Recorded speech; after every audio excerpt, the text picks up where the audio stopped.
दोस्तों, American president Donald Trump ने अपनी बेवकूफियों की वजह से एक बार फिर पूरी दुनिया को वर्ल्ड वॉर 3 के मुहाने पर लाकर खड़ा कर। चलिए समझते हैं कैसे। क्या अमेरिका सच में ईरान पर हमला करेगा या सिर्फ एक ये पॉलिटिक्स का गंदा खेल है, इसके अलावा कुछ भी नहीं? अब इस सवाल का जवाब जानने से पहले आपको कुछ चौंकाने वाली बातें बताता हूँ। ईरान के अंदर सरकार गिराने की साजिश पूरी तरह से फेल हो चुकी है और सबसे बड़ी मार किस पर पड़ी है? Elon Musk. चलिए समझते हैं। एलोन मस्क की इंटरनेट सेवा, जो कि स्टारलिंक से दंगाइयों को आतंकवादियों से इंटरनेट पहुंचाने की कोशिश कर रहे थे, लेकिन ईरान ने स्टारलिंक्स ऑपरेटर्स को पकड़ लिया और पूरी फंक्शनिंग को बंद कर दिया। अब ये दुनिया में पहली बार हुआ है, क्योंकि ईरान तकनीकी रूप में जितना आगे उतना खतरनाक भी, और ये पूरी दुनिया जानती है। और यहाँ सबसे दिलचस्प बात, अमेरिका के बने हथियार जो कि आज ईरान की सड़कों पर दंगाइयों के पास साफ दिखाई दे रहे हैं, जो कि यूएस मेड है। साफ है कि अमेरिका जानबूझकर हथियार भेज रहा है और दंगा भड़काकर अटैक का बहाना बना रहा है। अब देखिए, यहाँ इजरायली अखबार जेरूसलम एक पोस्ट लिखता है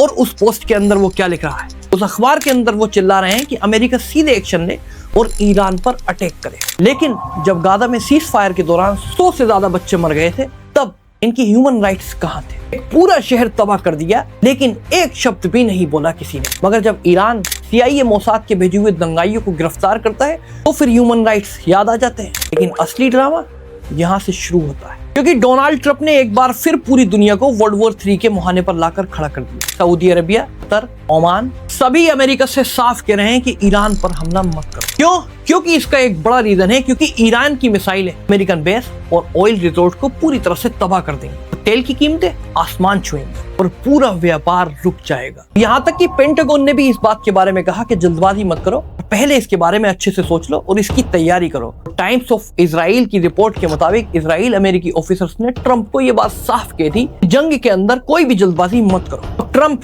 जो कि पूरी तरह से सनकाया हुआ है, पेशोपश में पड़ा हुआ है, एक तरफ नेतन्याहू का दबाव और दूसरी तरफ पूरा मिडिल ईस्ट खड़ा है, हिम्मत नहीं हो रही हमले की। अब सबसे बड़ा सवाल यह है, क्या ये युद्ध होगा? सिर्फ एक राजनीतिक स्टंट है ये, इसके अलावा और कुछ भी नहीं।